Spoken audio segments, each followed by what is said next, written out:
Hello Binni दीदी, Sai Ram first of all and second thank you, क्योंकि आप हमेशा जो साई संदेश सुनाते हो बाबा के तरफ से हमारे लिए स्पेशली। सच में बोलूँ, मैं बहुत साल से आपका ये एक्सपीरियंस सुन रही हूँ और स्पेशली संदेश, साई संदेश में सुनती हूँ। 3 टाइम का जो संदेश अपलोड करते हो आप, वो मेरे लिए बहुत वैल्यूबल है, क्योंकि जब भी आप कुछ डालते हो वो मेरे लाइफ के रिलेटेड ज़्यादातर 95% वो ज़्यादातर सही हो जाता है।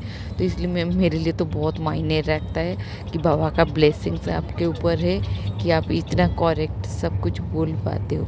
और मैं एक एक्सपीरियंस शेयर करना चाहती थी पहले, अब बट कुछ रीज़न की वजह से मैंने कर नहीं पाई, अभी करना चाहती हूँ। एक्चुअली मैं अभी शिरडी आई थी गणेश पूजा के टाइम पे, ठीक है।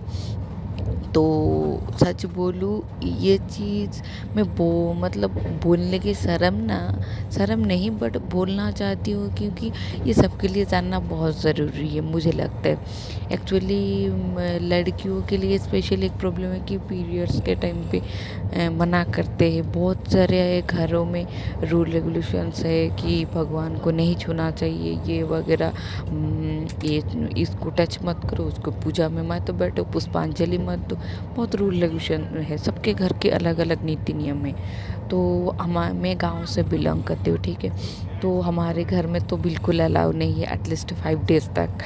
तो मैं भी कभी टच नहीं करती, बट कभी कभार में गुरुवार के पालकी हो या बाबा के रिलेटेड कुछ हो तो मैं कंट्रोल नहीं कर पाती, तब टच कर लेती हूँ, क्योंकि मैं मानती हूँ मैं बाबा को अपने भगवान से ज़्यादा अपना दोस्त, अपना सब कुछ मानती हूँ। तो इसलिए मैं वो, क्योंकि मैं मानती हूँ कि बाबा को मैं इनकेस भगवान सोचने के लिए बैठ जाऊँ ना, तो वहाँ पे मेरे लिए बाबा के लिए रिस्पेक्ट आ जाएगा, वहाँ पे प्यार कम आएगा। तो इसलिए मैं ना अपने, होता है ना सबका अलग अलग प्रिटेंड, मतलब प्रेजेंट होता है लव दिखाने का, शो करने का। तो मैं अपने दोस्त जैसा बाबा को प्यार करती हूँ, ईच एंड एवरीथिंग शेयर करती हूँ, पीरियड्स हो, कुछ भी रिलेटेड हो, पर्सनल लाइफ या कुछ भी। तो एक्चुअली ना एक चीज़ थी कि मेरा शिरडी जाने का टिकट मैं 2-3 महीने पहले कर चुकी थी गणेश चतुर्थी के टाइम के लिए। तो तब ना पीरियड्स का डेट में देख के गई थी, बट कुछ रीजन की वजह से मेरा डिले हो गया थोड़ा। तो वो क्या हुआ, मैं जब शिरडी जाने वाली थी तो एग्जैक्ट जिस दिन मेरा ट्रेन था उसके अगले दिन पीरियड्स हुआ। तो जबकि मैं शिरडी पहुंची तो फिर उस दिन मेरा 3 डेज़ चल रहा था। तो उस दिन मैंने बाल वगैरह, हेयर वगैरह वॉश करके मैं बाबा के समाधि मंदिर गई। मैं तो कभी ऐसा कभी की नहीं लाइफ में, 28 ईयर्स के अंदर पहली बार मैं ऐसा कर रही थी कि इस मतलब सिचुएशन में मैंने भगवान को पास जाने की कोशिश की। तो मैं ना वो गई समाधि मंदिर के चढ़ी, तो मैं भूल ही गई थी कि मैं नॉर्मल नहीं पीरियड्स पे हूँ या कुछ। घर पे भी मना किए थे, बट मैंने सोचा चलो यूट्यूब में कुछ देखे, बट देखी कि साईं बाबा के ऐसा कुछ रूल रेगुलेशन नहीं। बट उसको खुद हम जब एक्सपीरियंस करते हैं ना, तब पता चलता है कि मतलब क्या है, चीज़ क्या है।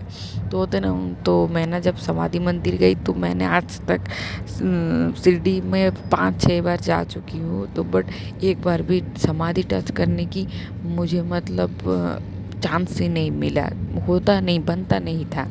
मैं जब भी जाती वो नमस्कार करके बाबा को दर्शन करके चले आती थी। पता है इस बार इतना कोइंसिडेंस बोलूँ या बाबा की चमत्कार या ब्लेसिंग बोलूँ, उस 3 डेज़ पीरियड्स के अंदर मतलब स्वयं साक्षात परम ब्रह्म को छूना, मतलब समझ सकते हो कितना ब्लेस्ड होता है, कितना ब्लेसफुल होता है वो चीज़। मैं एकदम से गई, अचानक से मेरे टाइम पे भीड़ भी कम था, दर्शन वगैरह बहुत अच्छे से हुआ। और उस दिन मेरा सौभाग्य मिला कि मैं समाधि छू पाऊँ। पता है विनीत दी, मैं जब समाधि टच की ना, एक हाथ से जस्ट टच करके चली आ रही थी। फिर मैं पंडित जी को बोली कि फूल देने के लिए, उन्होंने फूल नहीं दी। उन्होंने बोला कि ये बस साक्षात बाबा है, इनको छू कर प्रणाम करिए तो आपको बाबा ही मिल जाए। तो मैं ना दोनों हाथ से जब बाबा को टच करके नमस्कार की, मतलब क्या बोल लूँ, समाधि मंदिर एक चीट से बूटीवाड़ा जो लिखा है वहाँ से एग्जिट होके हम आते, 5 मिनट्स तक मेरा बॉडी थ्रिल कर रही थी। मतलब इतना नर्वसनेस और इतना थ्रिल हो रहा था मेरी बॉडी, मैं क्या बोलूँ। मतलब लग रहा था, होता है ना कुछ ज़्यादा पावरफुल हो जाए, होता है ना कुछ ज़्यादा पावरफुल आप टच कर लो तो आपको मतलब पता चल जाता है कि हाँ, अंदर से फील आती है कि हाँ कुछ तो अलग है। तो ऐसा है मतलब बाबा का चमत्कार। उसके बाद मेरा दर्शन बहुत अच्छे से हुआ। फिर बाबा बोलते हैं ना, शिरडी बुलाने से पहले बाबा बहुत सारे मतलब आपका इंतज़ाम करके रखते कि आपका कोई भी दिक्कत ना हो। तो सच बोलूँ, ईच एंड एवरी सेकंड में बाबा ने मेरा बहुत बहुत मदद की। मतलब एक चीज़ है कि हम ना जब बाबा के पास जाते हैं ना, उनको कुछ बोलने की ज़रूरत नहीं पड़ती। आप मन में कुछ सोच लो, बाबा उससे पहले आपके लिए सोच के करवा के रखते हैं। बट हम तो इंसान है ना, कभी कभार डाउट आ जाता है मन में कि बाबा ये तो नहीं होगा ना, वो तो नहीं होगा। बट कहीं कभार बाबा हमें, कहीं कभार नहीं, हर बार बाबा हमें गलत प्रूफ कर देते कि हम इंसान हैं, हम सेल्फिश सोच सकते, हम प्रॉमिस भूल सकते, लेकिन बाबा नहीं। तो ऐसा था। फिर क्या हुआ ना, मैं आरती में गई, सैटरडे को रात को गई थी आरती में, सेज आरती में दर्शन करने के लिए। ठीक है, तो आरती के लिए दर्शन करने के लिए गई। तो वहाँ पे ना मतलब भीड़ बहुत था, तो मैं सामने वाले लाइन पे बैठना चाहती थी सेज आरती के टाइम, बट इतना भीड़ था कि मैं पीछे बैठ गई। तो मैं ना बाबा को बैठ के नहीं देख पा रही थी, तो मैंने गुस्से से बाबा को बोला, मतलब मैं ऐसा बाबा के साथ बहुत क्लोज हूँ, कुछ सोचती समझती नहीं बोल देती हूँ, क्योंकि मुझे लगता है वो बाबा है, मेरी गलती होंगे तो वो सुधार लेंगे मेरे से और माफ़ भी कर देंगे।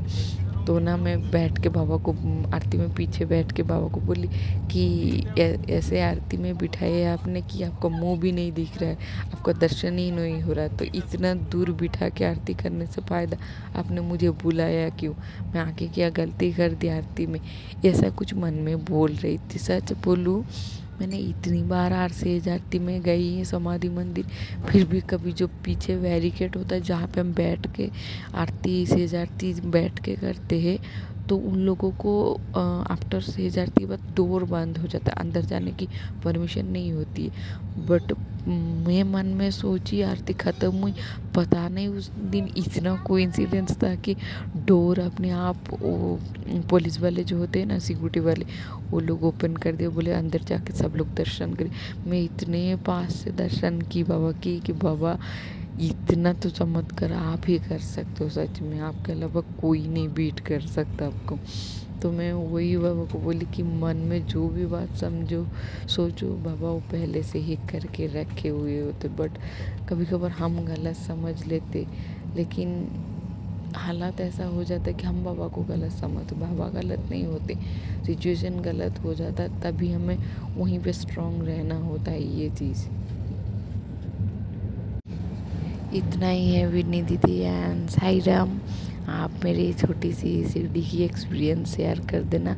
और बाबा ने मुझे शिरडी से बहुत सारे ब्लेसिंग्स भी दिए, फूल दिए, फिर अभिषेक का पानी दिए, जो अभिषेक का जल बोलते वो भी दिए, और बहुत सारे ब्लेसिंग, बहुत सारा प्यार, और बहुत कुछ मुझे मिठाई भी, लड्डू प्रसाद जो कि मेरी फेवरेट है वो भी मुझे खिलाए, सब कुछ बाबा ने दिए। और फिर इनकेस कुछ एक्सपीरियंस मेरे पास आए, छोटा हो या बड़ा, मैं आपके साथ ज़रूर शेयर करूँगी। आप ये वाला एक्सपीरियंस शेयर कर देना ताकि सबको, स्पेशली लड़की वुमेन लोगों को पता चले कि ये चीज़ बुरी नहीं होती है। मैं भी ये गलतफहमी में थी कि पीरियड्स के टाइम ये वगैरह बहुत अछूत टाइप का होता है, बट ये बाबा ने मुझे गलत साबित कर दिया। मुझे हाँ थोड़ा बहुत प्रॉब्लम हुआ है ट्रैवल में, बट फिर भी ये मेरे लिए ज़रूरी था कि ये मैं मानती थी ये सब अछूत वगैरह गलत हो, पर वो बाबा ने मुझे गलत प्रूफ कर दिया। क्योंकि साई सच्चरित्र में भी लिखा हुआ है ना, जो एक जन का मासिक धर्म हुआ था, फिर भी बाबा ने उनको खाना बना के सबके बांटने के लिए बोले थे।